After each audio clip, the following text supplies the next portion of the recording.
Hello दोस्तों, आप सभी का स्वागत है हमारी यूट्यूब की जीएस क्लासेस पर। और आज हम लेके आए फिर से आपके लिए टॉप 50 की नए महत्वपूर्ण प्रश्न जीके के। सो आज हम लोग स्टार्ट करते हैं जीके के महत्वपूर्ण प्रश्न जो आपके सभी एग्जामों के लिए बहुत ही इंपॉर्टेंट है। एसएससी सीजीएल एमटीएस सभी एग्जामों के लिए आपके पूछ जाते हैं। और जीके तो ऐसी है कि जनरल नॉलेज भी जरूरी है। सो आज हम लोग प्राचीन भारत से कुछ रिलेटिव क्वेश्चन पढ़ने वाले हैं। तो पहला क्वेश्चन हमारा दोस्तों ये है कि आस्तो माँ सदग मय कहाँ से लिया गया है। आस्तो माँ सदग मय कहाँ से लिया गया है? तो हमारे वेदों में एक वेद ऋग्वेद आता है, वहां से ये लिया गया है। नेक्स्ट क्वेश्चन है हड़प्पा संस्कृति के चरण किस स्थान में देखे जाते हैं। हड़प्पा संस्कृति के चरण किस स्थान में देखे जाते हैं? तो दोस्तों कालीबंगा, अधिकतर कालीबंगा से ही हड़प्पा संस्कृति ही जुड़ी हुई है। तो कालीबंगा से हड़प्पा संस्कृति के चरण स्थान देखे जाते हैं। बुद्ध का अंकन किसके सिक्कों में हुआ था? किस राज्य में, किसका जब राज्य चल रहा था तब बुद्ध के सिक्कों चले थे? तो कनिष्क जो राजा हैं उन्होंने बुद्ध के सिक्के चलवाए थे। सोने के सर्वाधिक सिक्के किस काल में जारी हुए थे? तो सोने के सबसे ज्यादा सिक्के गुप्त काल में सबसे ज्यादा सिक्के सोने के चालू हुए थे। नेक्स्ट क्वेश्चन है दोस्तों, कर्ण वंश का संस्थापक कौन था? कर्ण वंश का संस्थापक वासुदेव जी थे। कौन थे? वासुदेव जी, ये भी एक किंग थे। नेक्स्ट क्वेश्चन दोस्तों, संगम युग में वेत्ती देवी का अर्थ क्या है? संगम युग में वेत्ती देवी का अर्थ है पशुओं की चोरी। वेत्ती मतलब क्राइम होता है दोस्तों। संगम युग में वेत्ती का अर्थ होता है पशुओं की चोरी। सिंधु घाटी सभ्यता। नेक्स्ट क्वेश्चन है सिंधु घाटी सभ्यता कौन सी सभ्यता दोस्तों? सिंधु घाटी सभ्यता की पहचान क्या है? यानी सिंधु घाटी में देखिए दोस्तों, कहते हैं वो शहर योजना प्रणाली थी। सिंधु घाटी की जो पहचान है वो शहर योजना प्रणाली है। ठीक है दोस्तों। नेक्स्ट है मौर्य काल में पश्चिम भारत। देखिए ये रफ हो गया। मौर्य काल में पश्चिम भारत में व्यापार का सबसे अच्छा केंद्र कौन सा था? मौर्य काल में जो व्यापार पश्चिम भारत यानी कि आज के नीचे केरल केरल गलत बोल दिया, पश्चिम मतलब इस तरफ गुजरात की तरफ कौन सा अच्छा केंद्र माना जाता था मौर्य काल में? तो भरूच नामक एक जगह है, वो पश्चिम भारत है। मौर्य काल के पश्चिम भारत का व्यापार का अच्छा केंद्र माना जाता था। यहाँ से कुछ ज़्यादा अच्छा व्यापार होता था। तो ये दोस्तों आप नोट कर लीजिए इन क्वेश्चनों को। और नेक्स्ट मैं आगे और आपको लिखवाता हूँ, तो नोट कर लीजिए, यहाँ स्क्रीनशॉट ले लीजिए। मैं साइड हो जाता हूँ दोस्तों।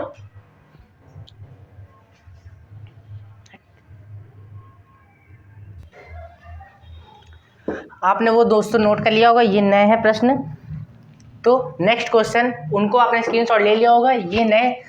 नेक्स्ट क्वेश्चन है कि सिंधु घाटी सभ्यता कौन सी जगह थी? सिंधु घाटी के लोगों ने मुद्रा में कौन सी देवता की तस्वीर बनाई थी? या कौन से देवता थे उनकी मुद्रा में सिंधु घाटी की सभ्यता में? तो वो लोग सिंधु घाटी की जो सभ्यता के लोग थे वो पशुपति जी की पूजा करते थे। तो वो पशुपति जी की ही मुद्रा में वो फोटो लगाते थे। नेक्स्ट क्वेश्चन है शब्द निष्क का अर्थ वैदिक काल में आभूषण था, जिसको बाद में कहा गया। शब्द निष्क का अर्थ वैदिक काल में क्या था? आभूषण के रूप में बोला गया, जिसको बाद में लोगों ने क्या कहा? सिक्का। क्या कहा दोस्तों? सिक्का कहा। नेक्स्ट क्वेश्चन है बुद्ध जी ने कौन सी जगह ब्रह्म ज्ञान प्राप्त किया? तो दोस्तों बुद्ध जी ने कौन सी जगह ब्रह्म ज्ञान प्राप्त किया? तो वो जगह का नाम था दोस्तों बोध गया।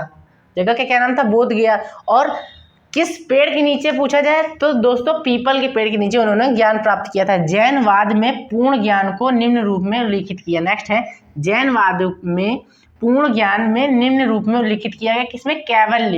कैवल्य भाषा में। ठीक है दोस्तों। मैगस्थनीज। नेक्स्ट है मैगस्थनीज द्वारा रचित ग्रंथ। मैगस्थनीज ने एक ग्रंथ रचा था, तो वो ग्रंथ कौन सा था दोस्तों? इंडिका। ठीक है दोस्तों। मैगस्थनीज थे जिन्होंने भारत का दौरा पूरा किया था। कलिंग का युद्ध कहाँ हुआ था दोस्तों? नेक्स्ट क्वेश्चन है कलिंग का युद्ध कहाँ हुआ था? तो धौली एक प्लेस का नाम है। धौली में कलिंग का युद्ध लड़ा गया था दोस्तों। नेक्स्ट क्वेश्चन है कि फाहियान कहाँ का निवासी था दोस्तों? फाहियान भी एक कहते हैं, वो थे बाहर से आए हुए हमारे देश में घूमने के लिए। तो फाहियान कहाँ का निवासी था दोस्तों? चीन का। कहाँ का? चीन का निवासी था।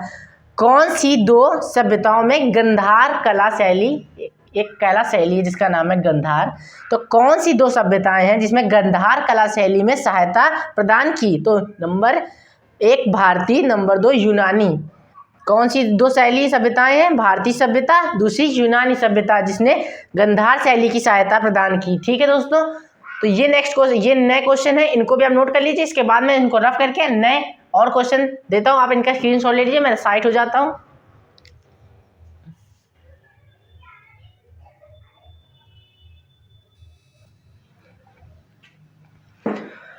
दोस्तों आपने नोट कर लिया होगा, वो हम नए क्वेश्चन लिया है उनको रफ करके। तो नए क्वेश्चन तो आपने उसका स्क्रीनशॉट ले लिया होगा। तो चलते हैं हम नए, और आप कॉपी पेन लेके जरूर बैठिए, और नहीं तो स्क्रीनशॉट तो आप ले ही रहे हैं, बाद में नोट कर सकते हैं। तो आप नेक्स्ट चलते हैं कि किस चोल राजा ने श्रीलंका पर कब्जा किया था। नेक्स्ट क्वेश्चन, उन क्वेश्चनों के बाद नेक्स्ट क्वेश्चन है कि किस चोल राजा ने श्रीलंका पर कब्जा किया था। तो राजेंद्र नामक राजा थे पहले, तो उन्होंने चोल राज्य, वो चोल कहते हैं, चोल राजा थे। वो कौन थे? चोल राजा थे जिन्होंने श्रीलंका पर कब्जा किया था भारत के बाहर जाके। हर्षवर्धन के काल में एक बड़ा बौद्ध मठ कहाँ है? हर्षवर्धन के काल में ही एक बौद्ध, हर्षवर्धन ने बौद्ध कहते हैं, बौद्धों के मतलब बौद्ध को अपना लिया था, बौद्ध धर्म को, और उन्होंने एक नालंदा यूनिवर्सिटी में बौद्ध धर्म का मठ बनवाया था। तो ये हर्षवर्धन के काल में हुआ था। ठीक है दोस्तों, इसलिए पूछा जाता है हर्षवर्धन के काल में एक बौद्ध मठ कहाँ है? तो नालंदा एक यूनिवर्सिटी है, आपने सुना होगा। तो नेक्स्ट है राष्ट्रकूटों द्वारा निर्मित मंदिर। राष्ट्रकूटों द्वारा निर्मित मंदिर कहाँ है? एलोरा। यह कौन सा, सॉरी, राष्ट्रकूटों द्वारा निर्मित मंदिर कौन सा है? एलोरा। ठीक है। नेक्स्ट है लिंगराज मंदिर का निर्माण कराया किसने? लिंगराज मंदिर का निर्माण किसने कराया?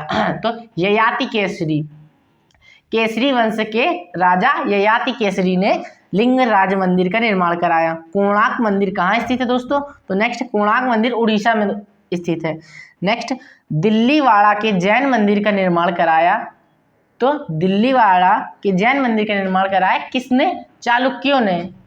ठीक है दोस्तों। नेक्स्ट, दिल्लीवाड़ा में जैन मंदिर का निर्माण किसने कराया? चालुक्यों ने। इसी तरह कोणार्क मंदिर कहाँ स्थित है? उड़ीसा में। नेक्स्ट क्वेश्चन है किस प्रकार का मृत भांड भारत में द्वितीय शहरीकरण का प्रतीक है? किस प्रकार का मृत भांड भारत में द्वितीय शहरीकरण का प्रतीक है? सो उत्तरी काले पॉलिशकृत बर्तन। कौन सा? उत्तरी काले पॉलिशकृत बर्तन, मतलब उत्तरी काल में जो पॉलिश किए हुए बर्तन को मृत भांड भारत के द्वितीय शहरीकरण का प्रतीक माना जाता है। ठीक है दोस्तों। नेक्स्ट है हर्षवर्धन के समय में चीनी यात्री कब आया था? यह कौन आया था? हर्षवर्धन का जब राज्यकाल चल रहा था, जब काल चल रहा था, तो उस समय कौन सा चीनी यात्री भारत आया था? इस तरह का पहला एक चीनी यात्री बताया था आपको हमने, कौन था वो? बताइए दोस्तों, कौन था वो? अभी बताया है मैंने। अरे दोस्तों, अभी तो मैंने बताया था वो कौन था। फाहियान, वो भी एक चीनी यात्री थे ना दोस्तों। तो इसी तरीके से हर्षवर्धन के समय में एक चीनी यात्री भी आया था जिसका नाम वेनसांग था। कौन? वेनसांग। तो आप इसका स्क्रीनशॉट ले लीजिए, और मैं फिर नेक्स्ट क्वेश्चन और लिखवाता हूँ। सो लीजिए स्क्रीनशॉट, हम साइड हो जाते हैं जल्दी से।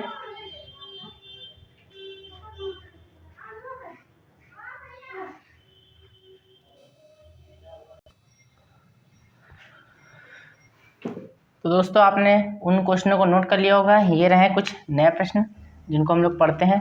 और अभी तक कि आपने हमारे चैनल को अगर सब्सक्राइब नहीं किया है तो आप हमारे चैनल को सब्सक्राइब करिए, उसके बाद ही आपको मज़ा आएगा, और आपको इसी तरीके की नई क्लास मिलने के लिए कहीं और नहीं जाना पड़ेगा। सो दोस्तों पढ़ते हैं हम। नेक्स्ट क्वेश्चन क्या था? हमने अपने कुछ क्वेश्चनों को पढ़ डाला है। तो नेक्स्ट है क्वेश्चन कि कौन सा धर्म है जिसका विकास प्राचीन काल में नहीं है?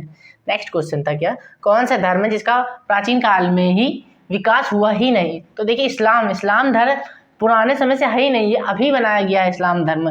ठीक है दोस्तों, तो ये पुराने समय में था ही नहीं, लेकिन हमारा जो धर्म है वो जमाने से चला आ रहा है। ठीक है दोस्तों, हम लोग सनातनी हैं दोस्तों। कला की गंधार शैली। नेक्स्ट क्वेश्चन है कला की गंधार शैली किस शासनकाल में पनपी?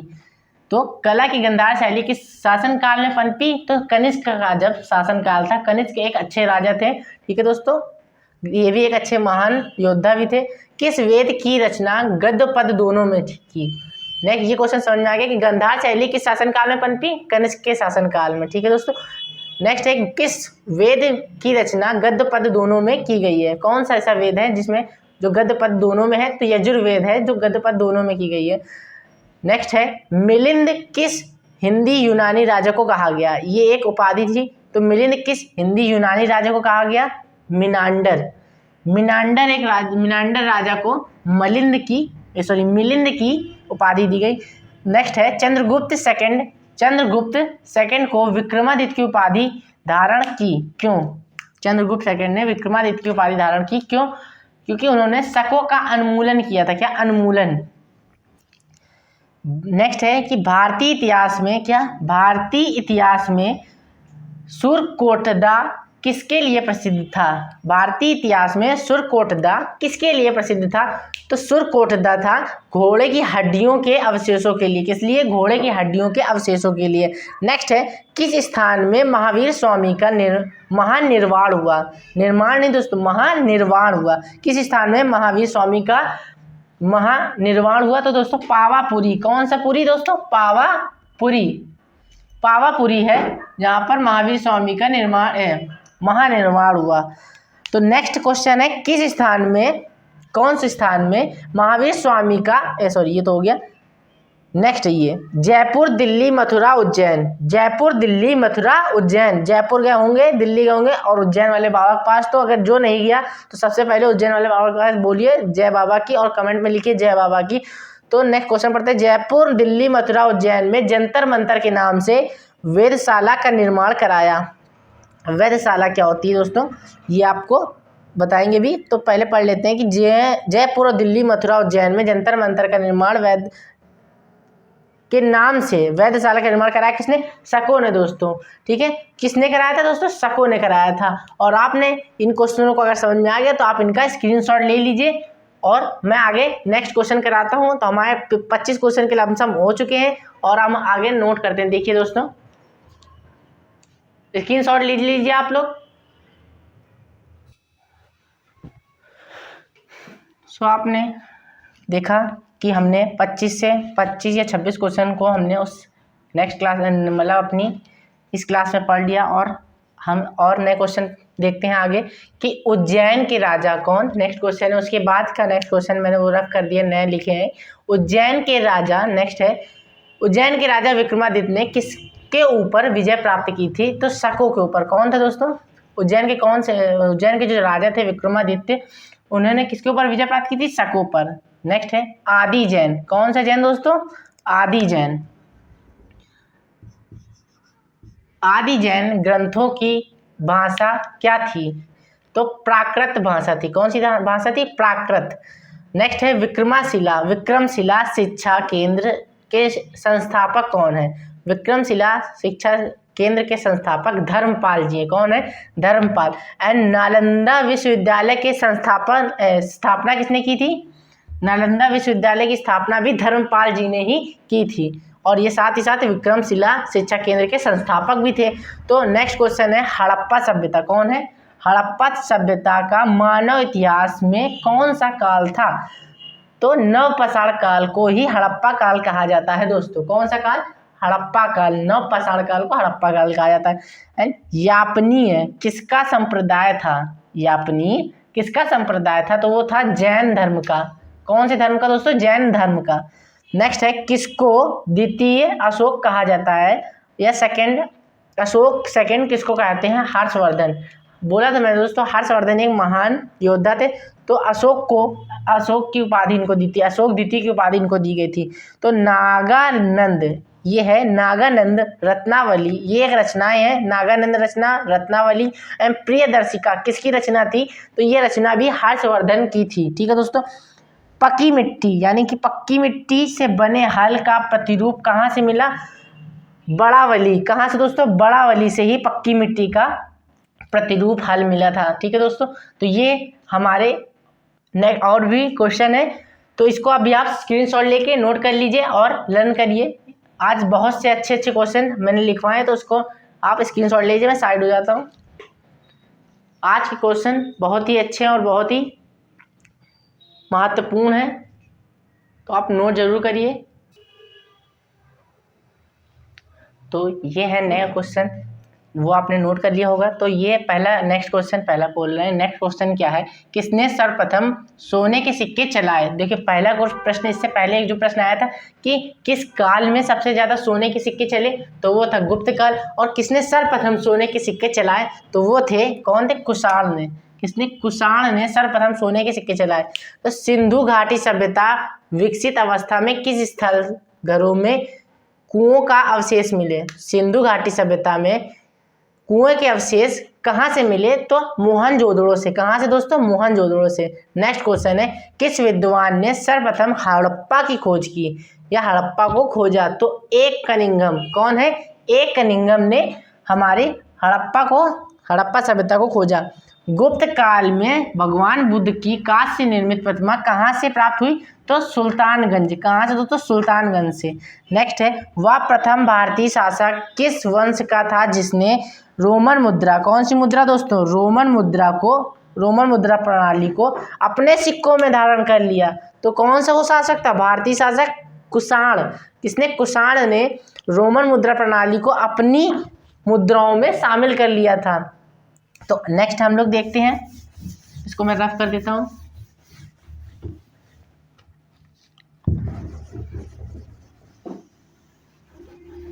आपको इतने क्वेश्चन समझ में आ ही गए होंगे और आपने सबको बकायदा स्क्रीनशॉट ले लिया होगा, नहीं तो नोट कर लिया होगा। नेक्स्ट हम लोग देखते हैं कि सिंधु घाटी सभ्यता का ज्ञान मिलता है। नेक्स्ट, सिंधु घाटी सभ्यता का ज्ञान मिलता है। दोस्तों सिंधु घाटी सभ्यता का ज्ञान मिलता है, वो कहाँ से मिलता है, पुरातात्विक उल्लेखों से। कहाँ से, पुरातात्विक, कहाँ से दोस्तों, पुरातात्विक से उल्लेख। कहाँ से मिलता है दोस्तों, पुरातात्विक उल्लेखों से सिंधु घाटी सभ्यता का ज्ञान मिलता है। नेक्स्ट क्वेश्चन जो है हम लोग देखते हैं कि शंख पंचांग का प्रथम मास होता है। शंख पंचांग का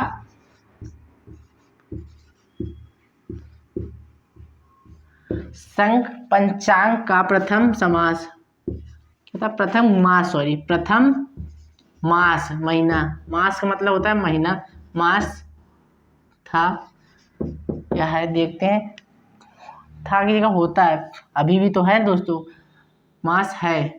कौन सा है दोस्तों, वो शंख पंचांग का प्रथम माह कौन सा, चैत्र। हिंदी में क्या बोलेंगे, चैत्र। कौन सा मास है या महीना है, चैत्र।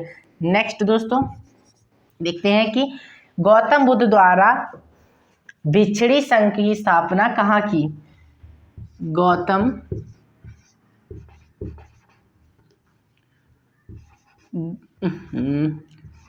गौतम बुद्ध द्वारा, क्या दोस्तों, गौतम बुद्ध द्वारा भिक्षुणी, कौन सा, भिक्षुणी,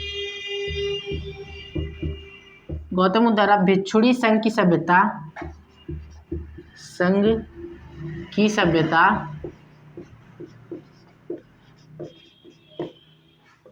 कहाँ की गई थी, तो दोस्तों कहाँ की गई, ये की गई वैशाली में। कहाँ दोस्तों, वैशाली में। नेक्स्ट है, सारनाथ के किस सम्राट का स्तंभ है। तो नेक्स्ट है, सारनाथ में किस सम्राट का स्तंभ है।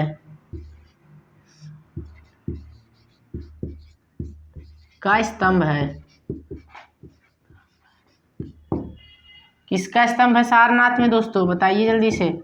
इसका तो पता होगा दोस्तों, स्तंभ की बात आ जाए तो अशोक। कौन दोस्तों, अशोक स्तंभ। ठीक है, सारनाथ में किसका स्तंभ है, अशोक का। नेक्स्ट लास्ट क्वेश्चन जो है हमारे आज की क्लास का, आयुर्वेद का जनक किसे माना जाता है। तो नेक्स्ट क्वेश्चन, जो लास्ट क्वेश्चन हमारे, आयुर्वेद कौन सा है दोस्तों, आयुर्वेद का जनक कौन है या किसे मानते हैं। आयुर्वेद के जनक है दोस्तों, कौन है, चरक। चरक है। चरक को कहा जाता है आयुर्वेद का जनक। चरक को कहा जाता है आयुर्वेद का जनक। सो दोस्तों, आज हमारी टॉप 50 क्वेश्चन जीके के समाप्त हुए जो भारतीय प्राचीन भारत से रिलेटेड थे। तो आज हमने इनको पूर्ण संपन्न कर लिया है और इन क्वेश्चनों के बदौलत आप कहीं बहुत से अच्छे एग्जाम फंसा सकते हैं। तो ये ऐसे ही महत्वपूर्ण प्रश्न की जानकारी के लिए हमारे चैनल के साथ बने रहे और हमारे चैनल को लाइक फॉलो जरूर करें। अगर आपको क्लास अच्छी लगी हो तो इसे शेयर भी करें। तो और हमारे इस YouTube चैनल को अगर आपने अभी तक ही फॉलो नहीं किया है या सब्सक्राइब नहीं किया है तो इसको सबसे पहले सब्सक्राइब करें और बेल आइकन को दबाएं, जिससे कि इसी तरह की क्लास को आपको नोटिफिकेशन मिल सके। तो जय हिंद दोस्तों, चलते हैं हम और मिलते हैं अपनी नई क्लास में। ओके, जय हिंद।